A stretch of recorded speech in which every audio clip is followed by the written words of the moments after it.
C'est sur la télé a été fondée en 2010. C'est quand même une télé qui est jeune, mais ce qui est assez surprenant, c'est que c'est un projet qui émane des citoyens. Donc, il n'y avait pas de télévision communautaire pour la section Vaudreuil-Soulanges. Alors, des citoyens se sont mis ensemble et ont dit, nous, on veut notre télé, on veut avoir des émissions qui nous ressemblent, qui parlent de nous, avec nous et pour nous. On a recruté des gens qui étaient des gens de la télévision, des gens de l'informatique et des gens qui avaient déjà été de la télévision de Vaudreuil.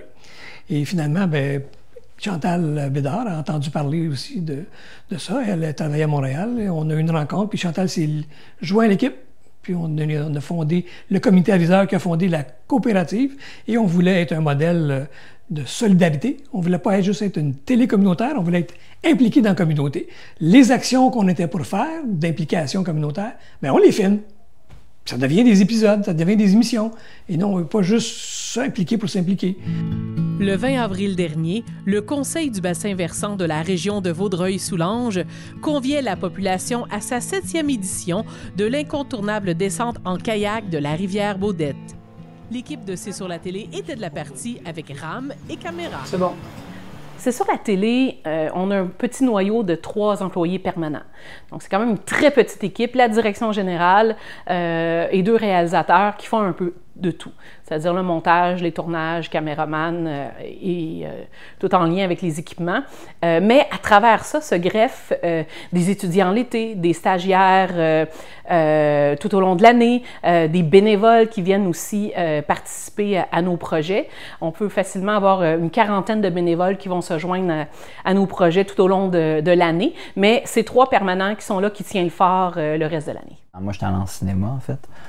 Puis, une des raisons pourquoi j'aime ça, c'est que c'est un regroupement de quasiment toutes les formes d'art, que ce soit la musique, l'écriture, le montage, la photo. Il y a un élément de tout ça qui est là-dedans. Fait que ce qui est le fun, c'est de pouvoir... Puis, ce que j'aime beaucoup ici, justement, c'est sur la télé, c'est qu'il y a la possibilité d'appliquer un peu tout ça. T'sais, on ne fait pas nécessairement une chose. T'sais, oui, on va faire des conseils de ville, oui, on va faire mais tu sais, on fait aussi du hockey, on fait du documentaire, on fait du reportage, on fait...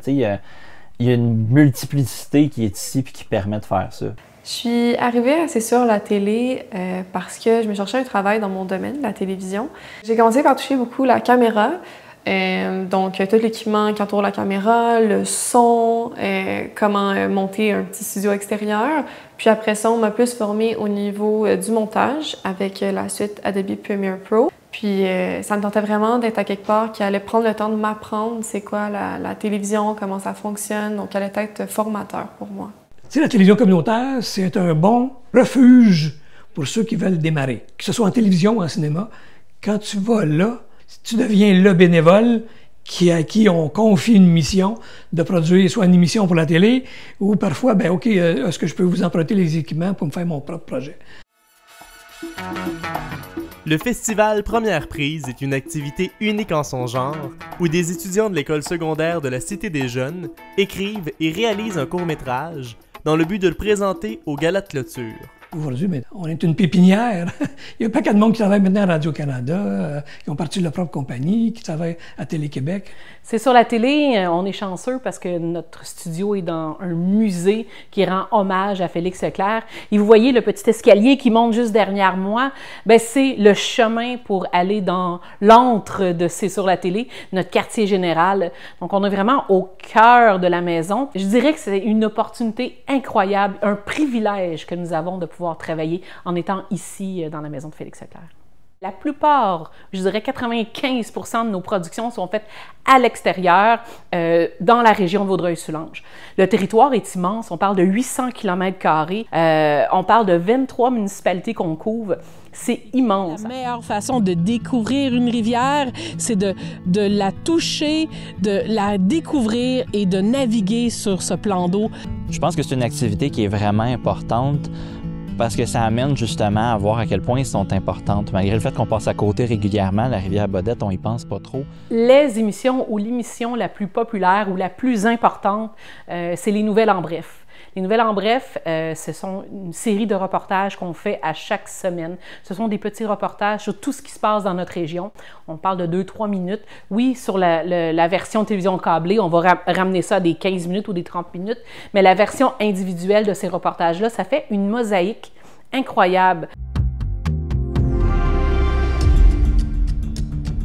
Le 10 avril dernier, c'est aux petites heures du matin que des agriculteurs et agricultrices de la région ont endimanché de leurs plus beaux atours leurs tracteurs.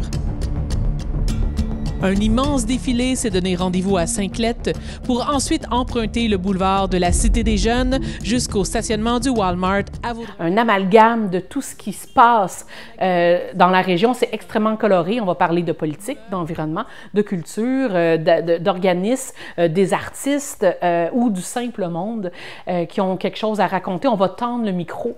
Pourquoi c'est important de supporter nos agriculteurs dans la région?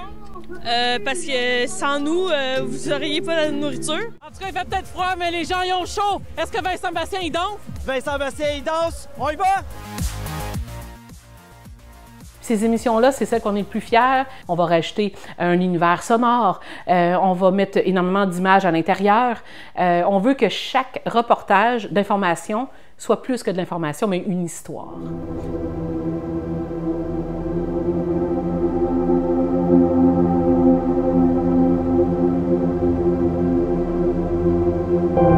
On a sorti un peu notre rôle de média, on est devenus des chasseurs d'éclipses. On avait une équipe qui était là pour capter l'éclipse en tant que tel, l'événement dans le ciel. Une autre équipe était là plus pour aller voir la réaction de la nature, de la faune lors de l'événement. Et on voulait aussi voir la réaction des humains. Ça, justement, c'est un peu la vision qu'on essaie d'apporter assez sur la télé. De dire que c'est pas juste on vous lit un communiqué de presse, c'est vraiment on vous amène dans l'histoire. Il y avait toute une narrative qui était là pendant l'éclipse. Il y a le avant, la préparation, là, les gens sont nerveux. Pourquoi vous que c'était important de venir voir cette éclipse pour vous personnellement? Ben, écoute, je pense que c'est quelque chose d'une vie, là, parce que j'ai pas connu celle, s'il y en a eu une avant, je l'ai pas vue, et je pense pas que je verrai la prochaine.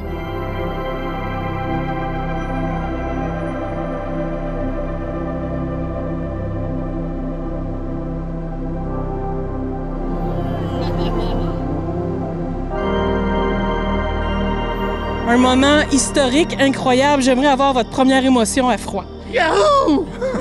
C'est bon! Ouais, excellent. Vraiment incroyable. J'ai jamais vu quelque chose comme ça. On a vraiment le goût d'être sur le terrain, d'amener les gens, d'être chez eux, dans leur milieu pour pouvoir leur montrer, regarde comment c'est beau chez vous, regarde comment justement la lune, ça fait un spectacle dans ta cour. Tu sais, c'est ta maison, c'est chez vous. Chaque histoire, justement, ça a sa petite place un peu assez sur la télé, puis c'est ça qui est le fun. Il y a beaucoup d'échelles de grandeur. Mais il faut surtout aimer ce qu'on fait.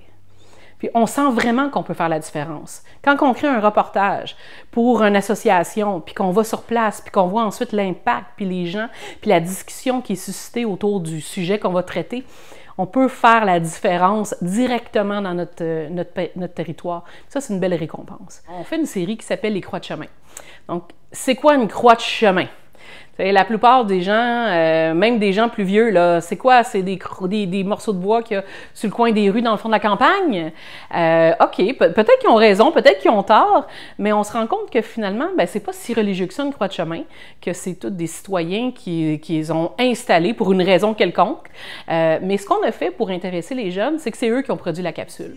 Donc, c'est eux qui vont faire la recherche, puis qui vont découvrir, puis que là, ben, ils vont les rencontrer des personnes plus âgées qui vont leur expliquer, ben oui, c'était sur mon terrain dans le temps, puis on a fait ça comme ça, puis et là finalement ils vont s'intéresser, puis ils vont avoir les deux pieds dedans, puis finalement ils vont devenir accros à cette petite histoire-là. Fait que l'idée là, c'est oui, on a des publics cibles, mais mélangeons-les, travaillons ensemble, puis ça va donner des résultats assez surprenants. Puis finalement les croix de chemin, ils se retrouvent sur TikTok. T'sais, ils vont se retrouver à la télévision traditionnelle, mais ils vont être sur TikTok aussi, puis c'est comme ça qu'on va pouvoir avoir, je dirais, un devoir de mémoire. Toutes nos nouvelles sont rendues sur les réseaux sociaux qui sont accessibles, en fait, pour les jeunes. Puis je crois que les sujets aussi varient plus que le temps avance. Donc je crois qu'on est assez innovateur dans nos façons de faire pour rejoindre un plus grand public, définitivement. Mais je peux vous dire que depuis qu'on existe, depuis 2010, on a produit 2702 vidéos. On parle de plus de 450 000 vues, 450 000 vues sur nos réseaux sociaux depuis notre existence.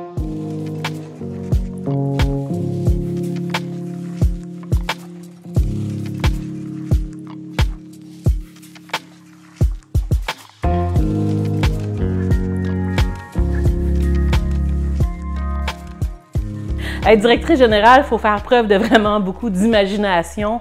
Oui, c'est gérer la comptabilité, l'administration, les factures, mais on doit aussi créer notre modèle d'affaires, on doit avoir des revenus. Et actuellement, notre modèle d'affaires, là, c'est 1/3 les subventions, 2 tiers des revenus autonomes.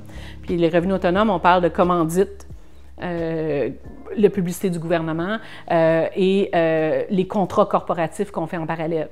Les contrats corporatifs, c'est des ententes qu'on a faites avec des villes de la région. Par exemple, les conseils de ville, on demande qui nous supportent monétairement parce qu'on vient sur place, on filme et on capte 7 conseils de ville dans la région par mois.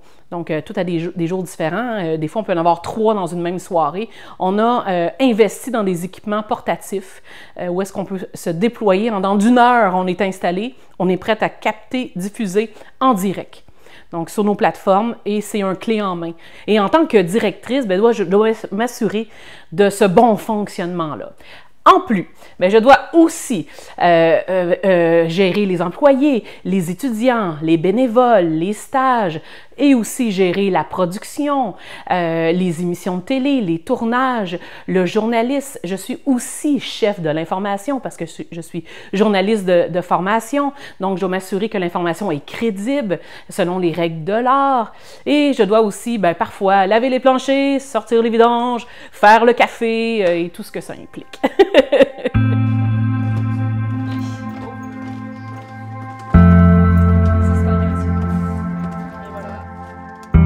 J'ai voulu que mon expérience continue à servir les autres. Ce projet-là, ça fait partie vraiment de la mission de ce soir. C'est notre devoir. Je vais aller aider la télé, puis on va faire en sorte que la télé perdure, puis qu'on puisse à la fois s'informer, se divertir ou apprendre par, pour et avec la communauté.